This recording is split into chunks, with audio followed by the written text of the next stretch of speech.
সকাল সকাল ঠাকুরের দর্শন দিয়ে আমার দিনটি শুরু করলাম আমি। গুড মর্নিং বন্ধুরা, সবাই কেমন আছো? আশা করি ভালো আছো। আমি তো খুব ভালো আছি। এই গরমে সবাই ভালো কেমন করে আছে, এটাই হচ্ছে বড় কথা। প্রচণ্ড গরম পড়েছে, টেকা যাচ্ছে না। আজকে 16ই জুন, শুক্রবার। আমি আমার ব্লগ এখন থেকে শুরু করছি। আজকে সারাদিনে কী কী করবো তোমাদের সঙ্গে শেয়ার করবো, তোমরা দেখো। এই সকাল সকাল গরম গরম জিরে চা নিয়ে বসে পড়েছি। চা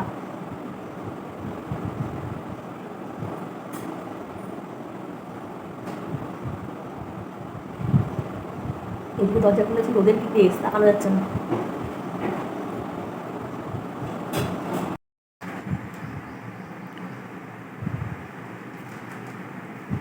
বৌদি বাজারে পাঠাচ্ছি মাছ আনতে, আর বৌদি রেশন তুলতে যাবে।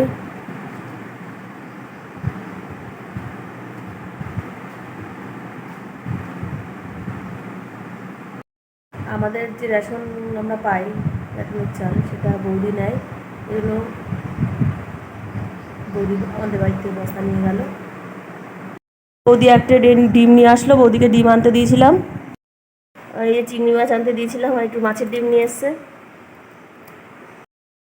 যত বেলা হচ্ছে গরম তত বাড়ছে। কি বলে বন্ধুরা, গরমে সব মানুষদের সেদ্ধ করে ছেড়ে দেবে।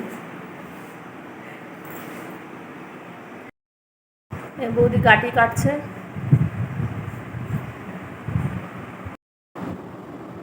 আমি এই ডিমগুলো সাজিয়ে ফেলছি।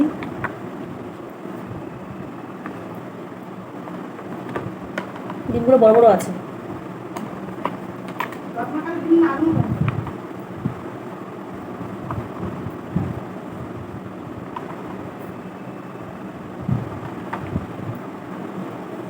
এই গরম যা পড়েছে, কিছু খেতে ইচ্ছা হচ্ছে না। মেয়ে বলছে ডাল করো আর পটল ভাজা করো। কালকে রাত্রিবেলাও ভালো লাগছিল পটল ভাজা দিয়ে ডাল দিয়ে। মাছ টাছ করতে হবে না, ভালো লাগছে না। মাছ বড় বড়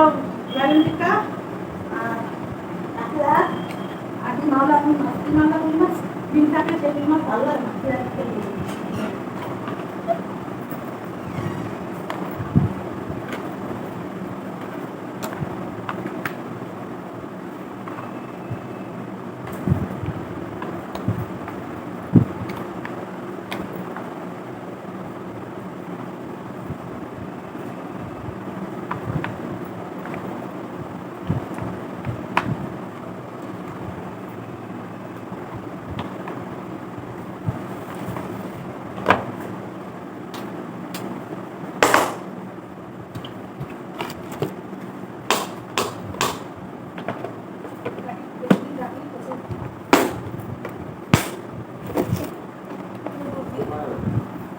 দুধ দিয়ে গরম নষ্ট হবে না, বিকাল পর্যন্ত যাবে না।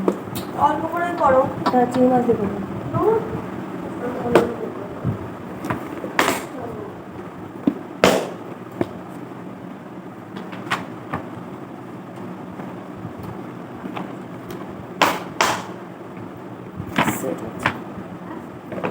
সেট হচ্ছে না।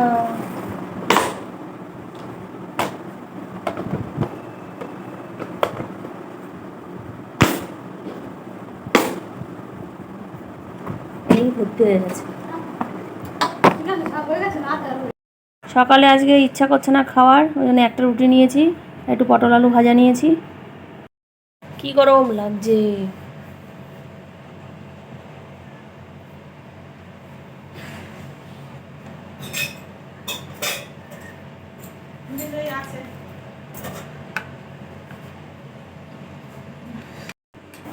মেয়ে সকালে টিফিন খাচ্ছে সাবু মাখা। সেদিনকে সাবু মেখে ফ্রিজে রেখে দিয়েছিলাম।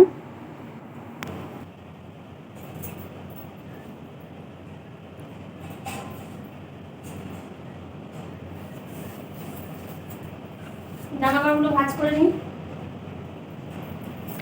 যা গরম পড়েছে।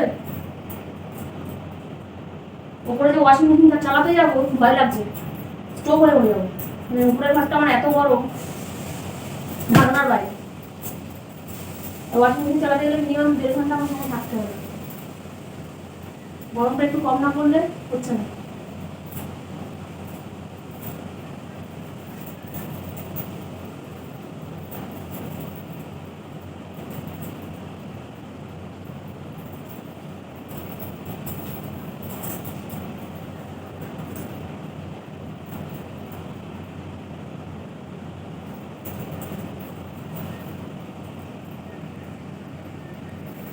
ভাবছিলাম মাছ করবো না, তা মাছটা করলাম, করতে হচ্ছে। বাবা ফ্রিজে খাবে তাই ফ্রিজে রুই মাছ ছিল, সেই রুই মাছ আর কাটি দিয়ে চিংড়ি মাছ করবো। আর কালকে ডাল একটু ছিল, একটু পুড়িয়ে দেবো।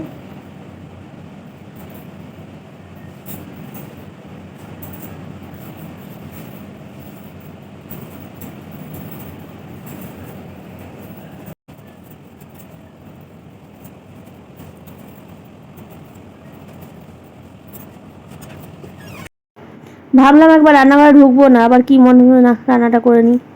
বৌদি মিক্সচার মেশিন চালাতে পারে না, সে লঙ্কা বেটে দিয়ে বললাম তার মাছের ঝোলটা আমি বসিয়ে দিয়ে যাই। বৌদি ওদিকে গাটি বসিয়ে দিচ্ছে, এদিকে আমি মাছের ঝোলটা করে নিচ্ছি। তাড়াতাড়ি করে রান্নাটা করে নিয়ে আমি আবার ওইদিকে যাব। ভাবলাম আজকে বেসিনটা দিয়ে ওই দিক দিয়ে সব পরিষ্কার করব। বেসিনটা ঘষতে অনেক সময় লাগে। এদিকে আমি জলটা ভরে নিচ্ছি, ফ্রিজে জল না রাখলে আবার খেতে অসুবিধা হয়। বাবা ফ্রিজের জল খায়, মেয়ে খায়, আমি খাই, সবাই খায়। তা বোতলগুলো ফাঁকা হলেই ফ্রিজে ঢুকিয়ে দিই।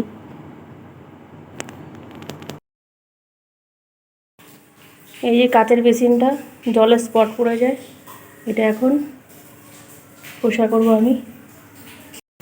কিনতে তো বেশ ভালোই লাগে, এই পরিষ্কার করতে গিয়ে জীবনটা বেরিয়ে যায়। এই কাচের বেসিনে জলের দাগ স্পট পড়ে, প্রচণ্ড খারাপ লাগে দেখতে। আবার যা দেখলাম হারপিক দিয়ে তুললে বেশ তাড়াতাড়ি উঠে যাচ্ছে। হারপিক দিয়ে কসবাইট দিয়ে ডলে দিচ্ছি।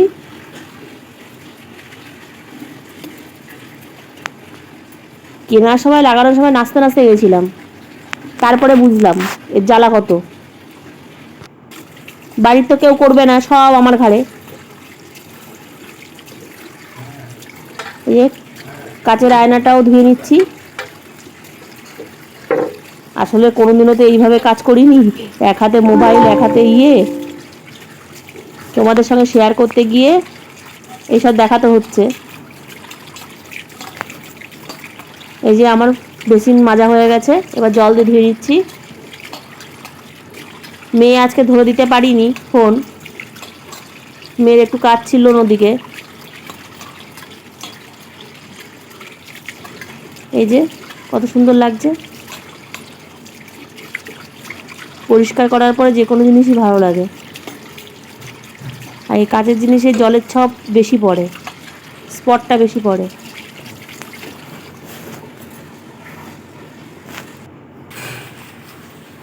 আয়নাটা একটু মুছে দিচ্ছি খবরের কাগজ দিয়ে।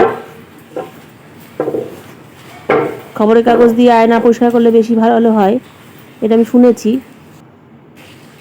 এই যে আমার কাজ কমপ্লিট, বেসিন পরিষ্কার হয়ে গেছে। এবার আমি স্নান করতে যাব। স্নান করে তাড়াতাড়ি করে জামা কাপড়গুলো মেলে দিচ্ছি। রোদে আর মেললাম না, বাইরে বারান্দায় মেলে দিলাম। রোদের যা তাপ, তাতে আর বাইরে জামা কাপড় দিলে জামা কাপড়ের কালারটাই উঠে যাবে।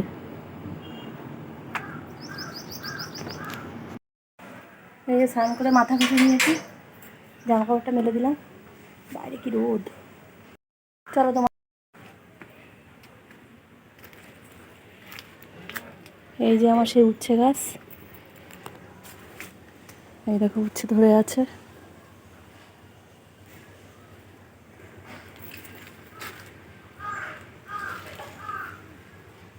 এই দেখো,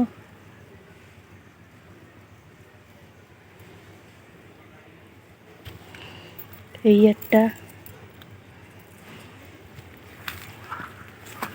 এই যে আমার তেজপাতা গাছ, এর ভিতরে ভিতরে আরো উচ্ছে ধরে আছে।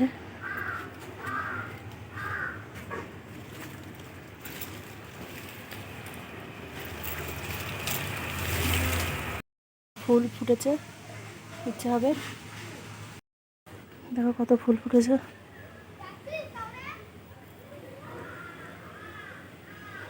এই কটা ফুল তুললাম, চলো দেখি ছাদে একটুখানি ফুল পাই কিনা। গরমের ইয়েতে ফুল কমে গেছে। সকালবেলা তোলা হয়নি আজকে।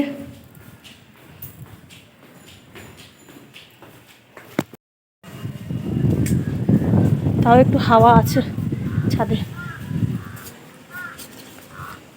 বেশি ফুল ফোটেনি, একটা ফুটেছে, সাদা ফুল কটা ফুটেছে।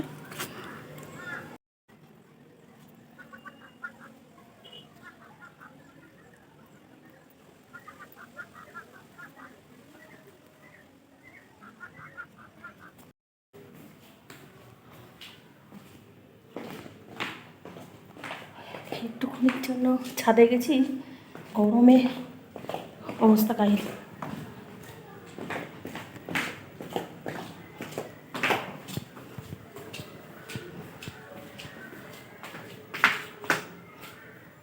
পুজোটা দিয়ে নেব। ছাদের থেকে এসে এই হাঁপিয়ে উঠেছি, এসে বসে পড়েছি, পুজোও দিতে পারিনি। ছাদে দাঁড়ানো যাচ্ছে না, তাও একটু হালকা হাওয়া আছে, কিন্তু গরমের তেজ প্রচণ্ড, রোদের তেজ প্রচণ্ড। এই তোমাদের দাদা এখন পড়াতে যাচ্ছে। আজকে মেয়ে পুজো করেছে।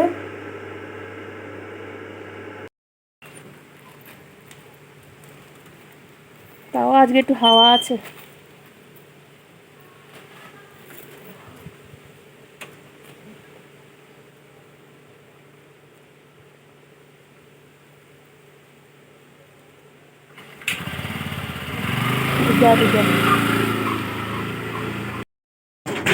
বাইরে কি রোদ, পা দেওয়া যাচ্ছে না, পা পুড়ে গেল।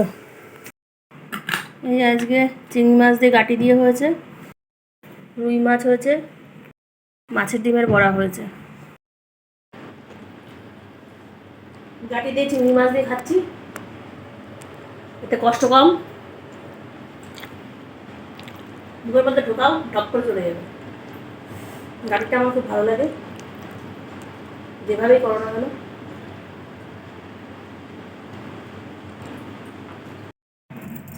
এই দুপুরে ভাত খাওয়ার পরে দুটো আইসক্রিম নিয়ে এসেছি, নিয়ে আর আমি খাবো।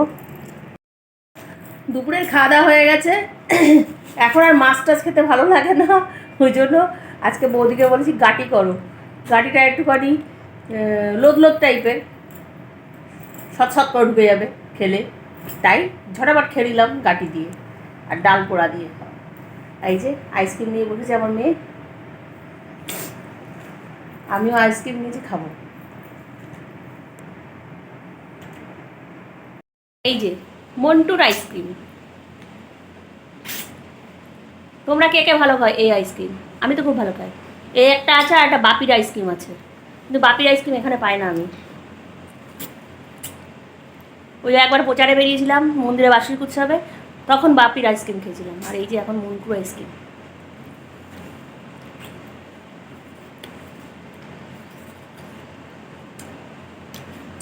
কি আরাম।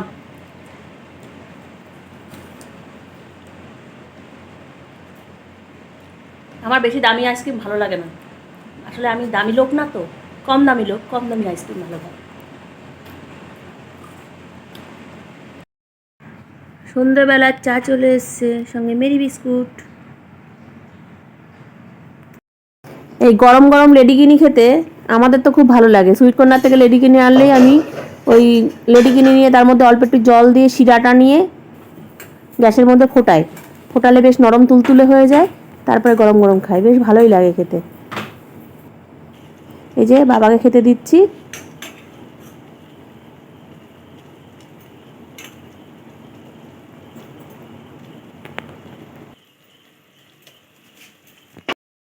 এই যে বাবার খাবার রেডি করে দিয়েছি, এবার দিয়ে আসবো। বাবাকে খেতে দিয়ে আসতে যাচ্ছে মেয়ে।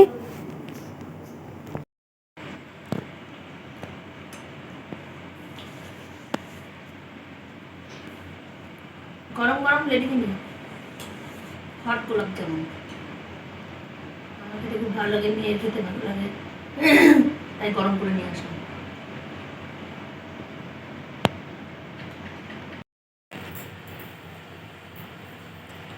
মেয়ে মাথা ঘষে এসছে, মেয়ের মাথা একটু সিরাম লাগিয়ে দিচ্ছি।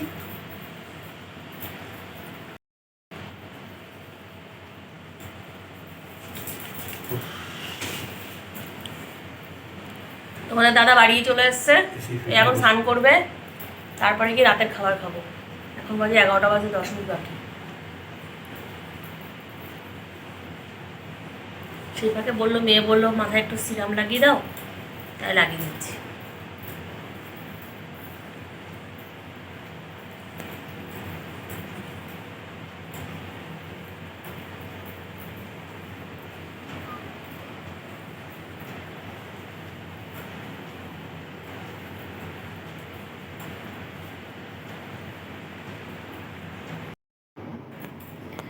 মেয়ের মাথায় সিরামটা লাগিয়ে দিচ্ছি। এই চুল স্ট্রেট করেছে, তার চুলে আবার ফ্যাকড়া কত।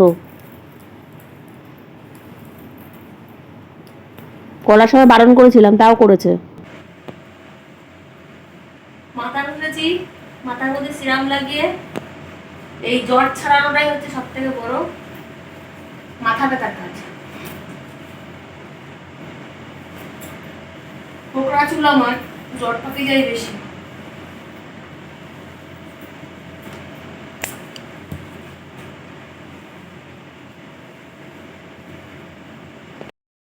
ঢঙ্গি দিদিমণি এখন মডেলিং এর পোজ দিচ্ছে চুলে সিরাম লাগিয়ে দেওয়ার পরে। যতই বকাবকি করি খারাপ লাগে না চুলটা, কিন্তু রাগ হয়, ওই ঝরঝরে পড়ে।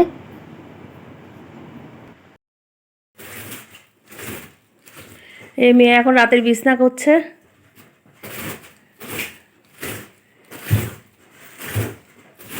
খাওয়া দাওয়া কমপ্লিট, মেয়ে এখন বিছনা করছে। তাহলে বন্ধুরা, আজকে ব্লগটি এই পর্যন্ত থাকলো। সবাই ভালো থেকো, সুস্থ থেকো। দেখা হচ্ছে নতুন একটা ব্লগের সঙ্গে। টাটা।